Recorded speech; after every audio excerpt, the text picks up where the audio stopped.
शहर से दूर एक सुनसान गांव में एक पुरानी हवेली खंडहर बन चुकी थी। लोगों का मानना था कि वहां जाने वाला कभी लौटकर नहीं आता। हवेली के बारे में कई कहानियां थीं। कोई कहता कि वहां एक पागल वैज्ञानिक के प्रयोगों की आत्माएं भटकती हैं, तो कोई कहता कि वहां किसी परिवार की अधूरी चीखें गूंजती हैं। एक दिन 4 दोस्त अजय, नीरज, कविता और रीना इस हवेली के रहस्य को सुलझाने का निश्चय करते हैं। वे कैमरा और टॉर्च लेकर आधी रात को हवेली में दाखिल होते हैं। हवेली के दरवाजे पर पहुंचते ही एक ठंडी हवा का झोंका उन्हें भीतर खींच लेता है। भीतर घुसते ही दरवाजा अपने आप बंद हो जाता है। चारों एक दूसरे को देखते हैं पर हिम्मत बनाए रखते हैं। हवेली के अंदर धूल और जाले लगे हुए थे। फर्श पर पुराने खून के धब्बे थे। अचानक उन्हें किसी के कराहने की आवाज सुनाई देती है। ये आवाज कहां से आ रही है? कविता ने कांपती आवाज में पूछा। वे धीरे धीरे चलते हुए एक बड़े हॉल में पहुंचते हैं।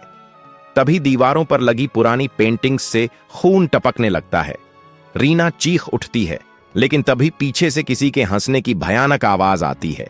अजय टॉर्च घुमाता है, लेकिन वहां कोई नहीं होता। अचानक एक दरवाजा खुद ब खुद खुल जाता है। वे उस कमरे में दाखिल होते हैं जहां एक पुरानी कुर्सी पर कोई बैठा हुआ दिखाई देता है। उसकी पीठ उनकी ओर थी। नीरज हिम्मत करके उसे छूने बढ़ता है, लेकिन जैसे ही उसका हाथ पड़ता है, वह कुर्सी तेजी से घूमती है। वहां एक बिना आंखों वाला आदमी बैठा था, जिसका मुंह सिल दिया गया था। वह आदमी अचानक उठकर उनके पीछे भागने लगता है। चारों बदहवास होकर भागते हैं, लेकिन दरवाजे गायब हो चुके थे। हवेली उन्हें एक भूल भुलैया में बदल चुकी थी। वे भागते भागते एक तहखाने में पहुंचते हैं, जहां सैकड़ों अधजले इंसानी कंकाल पड़े थे। तभी हवा में एक धुंधली आकृति बनने लगती है। वह एक औरत थी, जिसका चेहरा बुरी तरह झुलसा हुआ था। तुम लोग यहां नहीं आ सकते, वह दर्द भरी आवाज में चिल्लाई।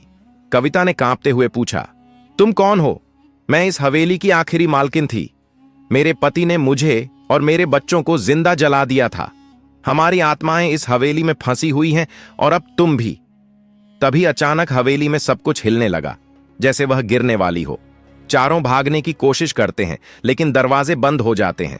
अचानक हवेली के चारों ओर आग लग जाती है और वे दर्द से चीखने लगते हैं। सुबह गांव वाले हवेली के पास जाते हैं, लेकिन वहां कोई नहीं होता। ना 4 दोस्त, ना ही कोई जलने के निशान। हवेली वैसे ही खड़ी थी, जैसे कुछ हुआ ही नहीं। लेकिन हवेली के दरवाजे पर खून से लिखा था, अब अगला कौन?